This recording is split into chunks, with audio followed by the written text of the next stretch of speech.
Hi guys! So ayan, dumating na nga yung ating recliner chair. Ayan. Ang ganda-ganda guys ng ating recliner chair. So, ayan.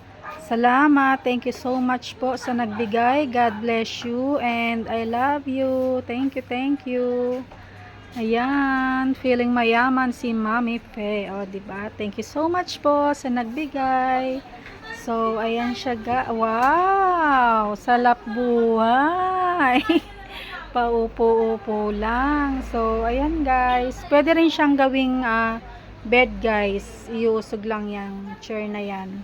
Para mahigan. Pag gusto mong mahiga guys, pwede rin siya.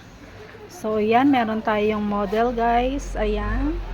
Shout out sa aking asawa, diba? Ayan siya guys. Oh, ganda.